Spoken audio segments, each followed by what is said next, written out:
and stuff like that, and I had a call. So I'm gonna try to be brief once again. So basically, Cody defeated Gunther. Gunther had his foot under the ropes. Referee didn't see it. Gunther was talking to the referee. The referee was like, "You can't reverse it. You can't reverse it." So obviously, they are going to go back and run Gunther and Cody again, probably on a Saturday night's main event or a main event on SmackDown. But I do think that Cody will win, and he's going to go against Randy in the future. Or yeah, I just redid it because I wanted to see the comments, and then I had a call. But still, or Randy will help Gunther somehow. I don't know, but like I said, it was an okay match. Um, this is a feud they could do for a long time if they do it right. But it's again, but it is what it is. So still, second match was Rhea Ripley versus Jade Cargill, for the women's championship. This was according to online Jade Cargill's longest match with like 16 minutes and some seconds. Um, the match was good.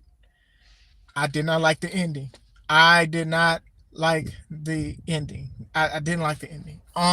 Listen, if you was gonna do Jade versus Rhea to say who's the biggest and who's the baddest, you could have just kept it between them. Honestly, we all knew that Jade wasn't going to win. We did expect a match. I wanted a good match. We saw she pinned Rhea at Saturday Night's main event in a 3-on-3. She beat up Alexa. When she gave Alexa the jaded, Alexa put her arms up too early and it looked dumb, and people tried to blame Jade because they wanted to blame Jade for reasons we know and reasons we don't know. For some reason, they was like, oh, Jade botches a lot. So when Alexa botched, it was Jade's fault somehow. Knowing Alexa knew what she was doing. Not saying that Alexa did it for sabotage, but still, hold people accountable. It's the easiest thing to do. But we all knew that Rhea was winning against Jade. This match was good. I think that it was intense. I think it was fast-paced. I think these women showed strength. They showed agility.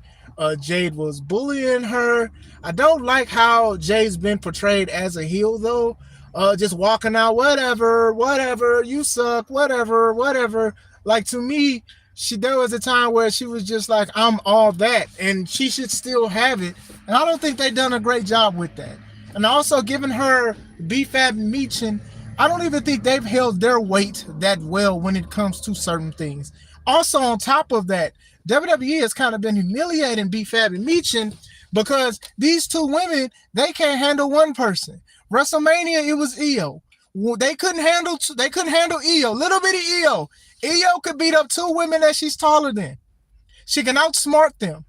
That's just a problem that I've had since Jade had them. Like, y'all are portraying Meechin and BFAB so bad, and it's not the fact that they need to be elevated or anything. By all means, that's everybody else's debate, not mine. But when you have two people and you outnumbering one person, and one person can't hold this person and hit them, or they can't do that, and all they got is a win on Saturday night's main event, something that ain't nobody going to replay, it's crazy. So Jade, we knew Jade was going to lose, but I wanted the match to be good, and the match was good. Like I said, fast-paced. It was pretty cool. It was pretty dope. They was doing things. They were doing maneuvers and stuff like that. Germans. Rhea finally did the flip part after Jade caught her the first time. Jade showing strength and trading moves. It was good. I mean, the crowd even started saying, this is awesome. This is awesome. Like, they was liking what they was seeing. I thought both women definitely delivered. So then when Meechin and BFAB came out, obviously some kind of mess up happened to where they didn't put Jade's foot on the rope, or it looked horrible. The timing was horrible. So then the referee said, okay, you guys are kicked out. So instead of actually listening to what the referee said to do, Rhea comes under the rope, sounds crazy, and says, no, y'all not going anywhere. So you mean to tell me that Rhea has more pull on a match than the referee, who's telling these women to leave, so this could be a square match. So Rhea stops. See, y'all just disrespecting the refs. So anyway, so Rhea says no, turns around, tells her to turn around. Charlotte Flair does a crossbody.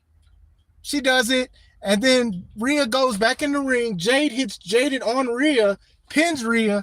Charlotte puts Rhea's foot on the ropes. Jade talks mess to Charlotte, goes back to focus on Rhea. Rhea takes advantage, does the riptide and win. Like I said, the ending didn't need to happen. Now, I love Charlotte, And Charlotte is an OG, and I think she is one of the greatest women's wrestlers of all time. But dog, she can beat up two people. What is the point of Meechin and B-Fat? What is the point of them? What is the point of them if they're gonna always they can't even handle one person? They could have did this so much better. They could have did it so much better. And it's like I said, I don't understand what's the point of this kind of stuff of just making them look so weak like that. Especially with the numbers game. Like when you have things like how Bloodline and even Judgment Day, how they got either outnumbered or outclassed or outsmarted through certain things. But when you're having two women that can't beat up one person that they're like twice as tall as, or they couldn't take out one person. Like all she did was a dive out and y'all was out for the rest of the match. Like y'all couldn't do anything else to take out Charlotte.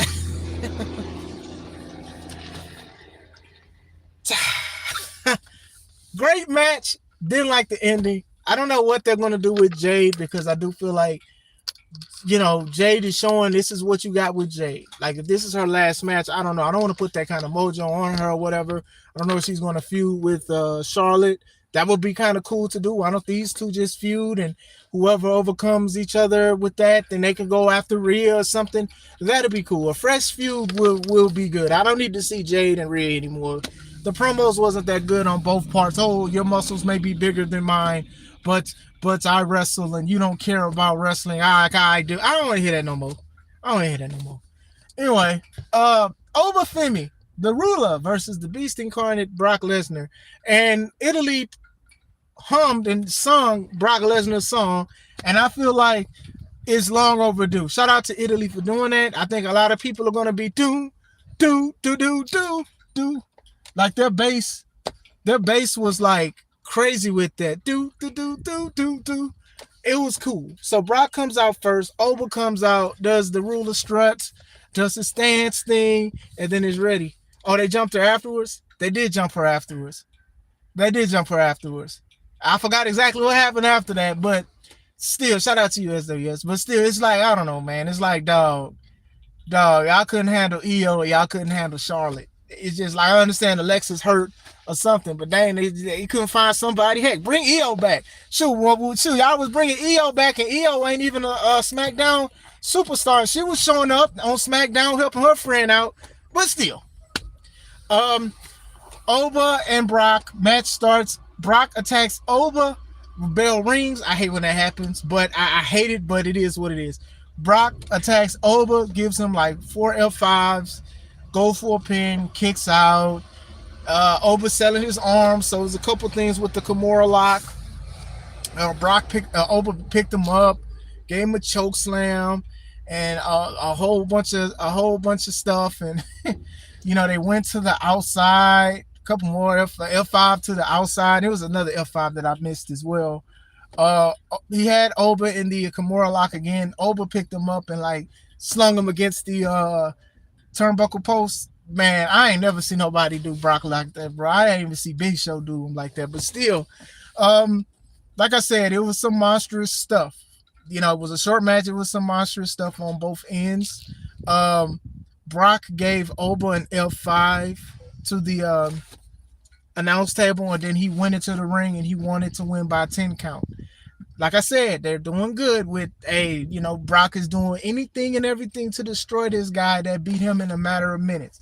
So by the 6 count or the 7 count, Oba just gets up, Brock's face like, oh my gosh, like this dude's still here, and he goes in, and then he has a little flurry of taking him out. He does the seismic toss to Brock.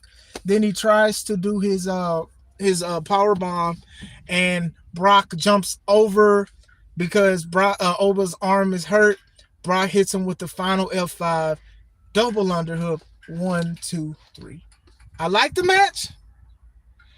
I wish they would have just had Brock cheat though. It's a couple things. Have Brock just kick him in the nuts or something, like he had Paul out there. Let's do something like that. Let's do something where he had to do something to get the win or whatever like that. Brock is Brock. Oba losing after winning at WrestleMania, and the situation with Brock taking off his boots and his gloves and retiring to not retire, to say I've just coming back because I didn't like how that happened. I want to retire on my own terms, even though that was retiring on your own terms. It was a little bit crazy to me. Oba. Now, what are they going to do with Oba? I don't know. That's WWE's decision on what they're going to do with Oba. Like I said, you giving him a loss after he beat Brock. Brock is the main event. He is the final boss. So I am curious to see. 9 times out of 10, it's a rubber match, and Oba should win. Um, I do think that they should have had Oba win this time. I mean, it was okay if Brock took 3 L's, especially if he's trying to leave. A lot of people have speculation that Brock is contractually obligated to do these matches. Like there's a rumor that he wanted to leave at WrestleMania, but they're like, "Hey, we're gonna sue you if you don't go by your contract. You don't oblige to your contract." So that's why they're doing it back. So if that's true, that is sad. But also, this is why contract reading and commitments is very, very important. I know the world sometimes just tell you to just get up out of there and go. But at the same time, hey man, you got to do what you got to do. These obligations is obligations for a reason. Like I said, good match. I just would have had Brock cheat, like a kick to the nuts or something. Him getting the jump on him early, that's fine. Like I said, it was a good match. They're obviously going to do a playlist of the trilogy, but that's how I felt about it. Next match, Sol Ruka versus Becky Lynch for the Intercontinental title. It's been a lot of sloppy, choppy when it comes to Sol Ruka and some of her moves and the Soul Snatcher and stuff. They did a great job for the most part teasing it, as in she's not going to execute it and stuff like that. I think Becky did a great job like working her legs to make sure she wasn't doing some dive out stuff. She did some dive out stuff, some impressive things of like sitting up when Becky tried to hit her and Becky hit the turnbuckle post. I think they did a great job with certain things. The match was not bad. Was a slip up with Sol Ruka. She did a handspring backflip at the top. She overshot a little bit, undershot, because she kind of caught her foot on the ropes. We all saw it. I shook my head. This is why it's dangerous when it was high risk, high reward. You're going to get the risk with no reward sometimes, but they pulled it through. Becky tried to tease that she was going to do a soul snatcher. Sol Ruka stopped it. It was a couple spots. The manhandle slam, Soul hit her with it. Becky hit her with the manhandle slam a couple times. There was some beef between Jessica and Becky, because I don't know if they're gonna have Jessica wrestle or not, but it was small beef between them. Then wasn't that much of a distraction or whatever like that. Eventually, Becky tried to like do something to Soul. Soul caught herself on the second rope, bounced, and did the Soul Snatcher 1, 2, 3. New Intercontinental Champion. I liked how they did it. I think for safety purposes, that's how they need to do the Soul Snatcher from time to time again. Like some people don't like the aesthetic and setting up. Sometimes it looks good and sometimes it doesn't. But if it's a room for error, give her a submission to do for a time being. Give her something else to do. Make her do this 5 times in a row. Make sure the people that she's wrestling against know how to set up for it, because it's very, very important. It's the difference between looking like a cutter and her opponent just falling forward. I mean, we seen that when she did the segment with Becky where she caught her foot and Becky was just looking, and Becky had basically had to fall forward to make it look like it was a slow snatcher, and it wasn't. But like I said, they've exposed the move too much. So Soul, only being months on the main roster, has finally has dethroned Becky, and some people are happy. Some are calling her the first black woman to win the Intercontinental Championship. I'm not bothered with that. Some people are, but she is black, a daddy black. So like, what we doing? And this is not even something against white people and something against black people, but this shows the hypocrisy of what people think. People have an idea about what a black person is, how they look, and how they carry herself, right? So when black people are upset that people are saying Soul is black because she is black, and she's not black because she doesn't look like stereotypically a black person, which I will challenge people to say, what does a stereotypical black person look like? I mean, she has shade. I mean, she's darker than some light-skinned folk. I'm just saying, but still, it's just, this is an ongoing thing, but we're here to talk about Clash in Paris, right? So Soul has won. I'm curious to see what they're going to do with Becky and Soul. Sky's the limit. Congrats to Soul. Final match, Tribal Combat. Roman Reigns versus Jacob Fatu for the World Heavyweight title. And also the winner will be acknowledged by the loser. They did a bad job. WWE did a bad job of who he's supposed to root for. They should make us feel bad for Jacob, and hopefully they will in the future with storylines. But I don't think they executed it right. Even though he's a wild man, we could still cheer the wild man. People cheered him when he was part of the MFT, and I think they did a bad job. Now, some people just gonna love Roman. Roman brought back a lot of people who love wrestling, honestly. But at the same time, I do think that they did that a little wrong. So basically, I will say this: they didn't do the predictable thing of having other people interfere like the Usos or the MFTs. They did a great job. Uh, Roman and Jacob sharing power for power. At one point, at the beginning of the match, they both was outside. They would attack somebody, their opponent, and take them out, and they would emote. The crowd would say something, and then they like this, or they shaking, or they doing a whole bunch of stuff. And I'm like, this is supposed to be a dangerous match. Why y'all emoting right now? So like it was just like, I don't know if they was taking a break. I don't know if somebody was hurt. I don't know what was going on. But then you get to the meat and potatoes. They're throwing each other in the turnbuckle post. They're attacking each other. Roman gets the toolbox and he smashes Jacob's hand that he does a tongue and death grip with. And he hit him a couple times with it. Roman's cursing and all kind of stuff. And honestly, Roman like took the tide over. I mean, there was a couple of spots where Jacob did the Samoan, the moonsault. He did a dive out. He did the moonsault and stuff. But like honestly, Roman kind of ran the show. There's nothing wrong with that in a way, but y'all made him wild, and I think they could have did something slightly better with the situation. Roman was attacking him, and then like Jacob would try to do the tongue and death grip, but then he couldn't because his hand. Roman was taking off turnbuckle posts, saying, I don't need this, I don't need them and stuff. But I'm like, you literally pulling off the post because you need the post and stuff. So I'm like, okay, well, maybe Jacob will use that and take advantage. It just didn't work. it just didn't work. You know, like I said, Roman hit Jacob, and then Jacob started doing the shake. And then it was just like eventually like Roman, Jacob did his moonsault, and that was all she wrote. After that, Roman just kept hitting his head into the exposed turnbuckle, gave him a spear. Jacob kicked out. Roman was just backing up. Then he got momentum off the ropes, did a spear, 1, 2, 3. So the Usos, they come out and they celebrating with Roman. Jacob looking sad. MFT's in the crowd. They looking, they upset and stuff. And then they telling Jacob, come on, let's go. Let's go. Let's go. Let's go. Oh, he hit him with the steps. Oh, yeah. Oh, that was gnarly. Like the way he just threw it down. That was nice. I'm not even going to lie. That was pretty good. Thank you. I forgot all about that. But still, basically now Roman and Jay was telling Roman, Jacob, come on, let's go. And then he looking at the MFTs, and the MFTs just looking and disappointment, and Jacob leaves with him. I didn't see the post-show stuff or whatever like that, but now I know that Jacob has to acknowledge Roman. He has to serve him, so most likely he's going to be his hitter. So, hey, take out this person. Like I said, I do want to see Roman and Oba in the future, so having Jacob with him will be a little dangerous and something that I would actually like and be honest to see. Aaron T would have. What's up, bro? How you doing Monday? I wanted Jacob to win. I really did. What's going on, man? I hope everything's all right. Man, it would have been cool if Jacob won, but I don't think Jacob would have been the right one to win.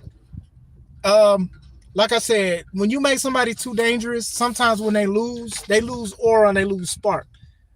You and I both know Jacob is not going to acknowledge Roman Reigns. You know that. At the same time, I think he is. I think he's going to acknowledge him. I just think that it sucks because y'all had to do all of this stuff. To me, in real life, I wouldn't want somebody to be riding with me that can take out all three of us together. That's just me. Still, I do think that it's interesting to see what Raw will be like tonight. I am going to look at it. The show, for the most part, was decent. It could have been better. Small things can make big results, but it was okay. Like I said, 5 matches. It didn't have to be a 3-hour 5 for 5 matches. See, I don't think it needed to take that long, but I am curious to see what happens. But let me know what you guys think. I hope you guys have a wonderful day. This is Chris Classic. Let's take it home.